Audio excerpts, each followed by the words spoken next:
জনগণ এমন একটি বাজেট চায় যা কাগজে নয়, জনগণের স্বার্থবিরোধী কোনো বিষয় নীরবে মেনে নিতে পারি না। মাননীয় স্পিকার, 2026-27 অর্থ বছরের বাজেট আমাদের সামনে। মাননীয় অর্থমন্ত্রীকে ধন্যবাদ জানাই বাজেট প্রণয়ন করার জন্য। মাননীয় স্পিকার, স্বাভাবিকভাবেই দেশের সব শ্রেণীর মানুষের আগ্রহের কেন্দ্রবিন্দু থাকে এই বাজেট। তাই বাজেট ঘোষণার আগে থেকেই মোটামুটিভাবে একটি উৎসাহ সবার মধ্যে বিরাজ করে, কিন্তু দেশের মধ্যে এমনও মানুষ আছে যারা বাজেট বুঝে না, আবার বুঝার তেমন আগ্রহ দেখায় না। বাজেট বলতে তারা যেটা বুঝে সেটি হলো আবার বুঝি দ্রব্যমূল্যের দাম বাড়লো। মাননীয় স্পিকার, 2026-27 অর্থ বছরের প্রস্তাবিত বাজেট নিয়ে আমি গঠনমূলক কিছু পর্যালোচনা করতে চাই, কারণ আমরা জনগণের স্বার্থবিরোধী কোনো বিষয় নীরবে মেনে নিতে পারি না। মাননীয় স্পিকার, বাংলাদেশ শিল্প নির্ভর হয়েছে যেমন সত্য, তেমনি আরো অনেক শিল্প হারিয়ে গেছে কিংবা যাচ্ছে। আমি বলতে চাই, বাজেট যেহেতু বড় এবং জিডিপির 3.6% ঘাটতিও আছে, তাহলে আমাদের সম্ভাবনাময় শিল্পগুলোকে জাগিয়ে তুলতে হবে। মাননীয় স্পিকার, বিপুল সম্ভাবনাময় পর্যটন শিল্প আজ হেলায় হারিয়ে যাচ্ছে।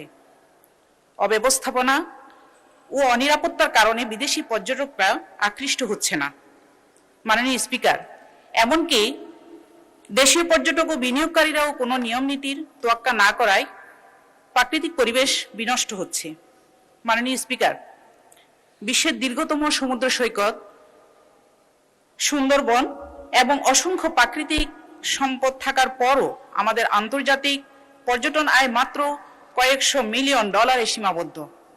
মাননীয় স্পিকার, চামড়া শিল্পের মতো একটি লাভজনক শিল্প সিন্ডিকেটের ফাঁদে পড়ে হারিয়েছে এটির ঐতিহ্য। মাননীয় স্পিকার, এশিয়ার অন্যতম কাগজ কল কর্ণফুলী পেপার মিল আজ ধুকে ধুকে চলছে। 2010 সালে পাটের জিনোম সিকোয়েন্স তথা জীবন রহস্য আবিষ্কার করে বাংলাদেশের বিজ্ঞানীরা। ধারণা করা হয়েছিল এরপর হয়তো পাটের উৎপাদন বৃদ্ধি পাবে। মাননীয় স্পিকার, আজ আমরা যতটা প্লাস্টিক মুখী তার একটি উল্লেখযোগ্য কারণ হচ্ছে পাটের উৎপাদন কমে যাওয়া, পাটকল বন্ধ হয়ে পাটজাত পণ্যের ব্যবহার কমে যাওয়া। মাননীয় স্পিকার, তৈরি পোশাক রপ্তানিতেও আমরা শীর্ষে, তবে এখনো কাঁচামাল উৎপাদনে আমরা পিছিয়ে আছি। দেশীয় কাঁচামাল ব্যবহার করতে পারলে আমাদের জিডিপি প্রবৃদ্ধির সাথে সাথে একটি শক্ত শিল্পবিদ গড়ে উঠবে বলে আমি মনে করি।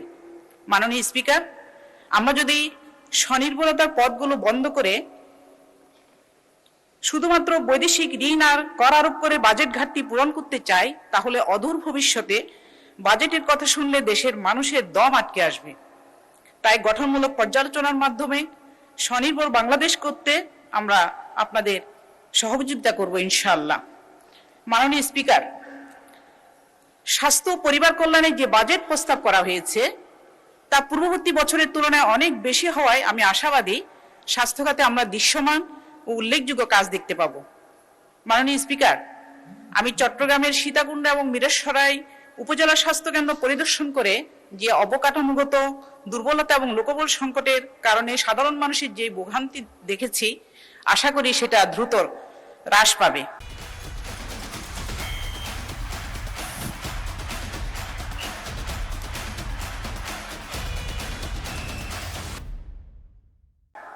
মাননীয় স্পিকার, একটি কথা না বললেই নয়, মিরসরাই এবং সীতাকুণ্ড উপজেলা ঢাকা চট্টগ্রাম মহাসড়কের পাশে অবস্থিত দুইটি গুরুত্বপূর্ণ শিল্প নির্ভর উপজেলা, অথচ এই দুটি উপজেলা মিলিয়ে একটি ট্রমা সেন্টার নেই। মাননীয় স্পিকার, মহাসড়কের কিংবা যে কোনো দুর্ঘটনা তাৎক্ষণিক সেবা দেওয়ার সক্ষমতা অর্জনের লক্ষ্যে এই অঞ্চলে অর্থ বছরে একটি ট্রমা সেন্টার প্রতিষ্ঠা হবে, এটি আমি আপনার মাধ্যমে মাননীয় অর্থমন্ত্রী এবং মাননীয় স্বরাষ্ট্রমন্ত্রীর দৃষ্টি আকর্ষণ করছি।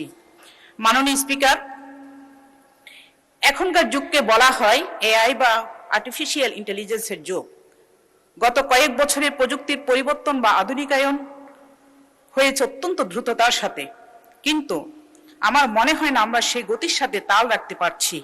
মাননীয় স্পিকার, আমি যেহেতু শিক্ষকতা পেশায় ছিলাম, আমি স্বচক্ষে দেখেছি মাধ্যমিক এবং উচ্চ মাধ্যমিক বিদ্যালয়ে শিক্ষার্থীদের যে আইসিটি পড়ানো হয় সেটা কেবলমাত্র পরীক্ষা পাশের জন্য।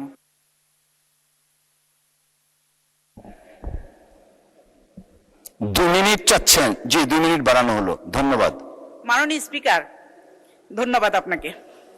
মাননীয় স্পিকার, এআই এর যুগে আমরা আমাদের পরবর্তী প্রজন্মকে শুধুমাত্র কম্পিউটার যন্ত্রাংশ চেনার মধ্যে সীমাবদ্ধ না রেখে তাদের উদ্ভাবনী শক্তিকে আরো বিকশিত করার পরিকল্পনা ও বাস্তবায়ন এই বাজেটে দেখতে চাই। মাননীয় স্পিকার, বাজেটে আমাদের নারী ও শিশুদের নিরাপত্তা দেওয়ার বিষয়টি গুরুত্ব সহকারে আসা উচিত। নির্যাতনের শিকার নারী ও শিশুকে বিভিন্ন মেয়াদে সরকারের পক্ষ থেকে সাপোর্ট করা উচিত। মাননীয় স্পিকার, শুধুমাত্র সাম্প্রতিককালে আলোচিত ধর্ষণ খুনের ঘটনাগুলি নয়, বিগত সময়েও যারা নানাভাবে নির্যাতনের শিকার হয়েছে তাদের কর্মসংস্থান নিশ্চিত করে সামাজিক মর্যাদা পুনঃপ্রতিষ্ঠা করতে হবে।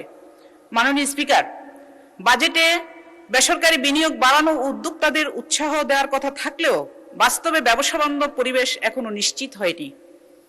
মাননীয় স্পিকার, সমাজের সকল স্কেলে চাঁদাবাজির যেই ত্রাস, এখানে তরুণ যুবকরা একটি ছোট ফুডকার্ট খুলে বসতেও 10 বার চিন্তা করে। মাননীয় স্পিকার, এই বাজেটে বিনিয়োগ বৃদ্ধি, কর্মসংস্থান সৃষ্টি এবং মূল্যস্ফীতি নিয়ন্ত্রণের কথা বলা হয়েছে।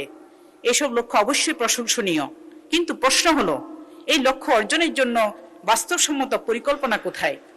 মাননীয় স্পিকার, আজ দেশের সাধারণ মানুষ সবচেয়ে বেশি চিন্তিত নিত্য প্রয়োজনীয় পণ্যের দাম, চিকিৎসা ব্যয় এবং শিক্ষার খরচ নিয়ে। মধ্যবিত্ত পরিবারগুলো আয়ের চেয়ে ব্যয়ের চাপে নুয়ে পড়েছে। মাননীয় স্পিকার, একটি বাজেটের সাফল্য কেবল তার আকারে নয়, বরং সাধারণ মানুষের জীবনে তার ইতিবাচক প্রভাবের মাধ্যমে পরিমাপ করা হয়। জনগণ এমন একটি বাজেট চায় যা কাগজে নয়, যা বাস্তব জীবনে স্বস্তি এনে দেয়, যা বৈষম্য কমায় এবং দেশের প্রতিটি নাগরিকের জন্য উন্নয়নের পথ তৈরি করে।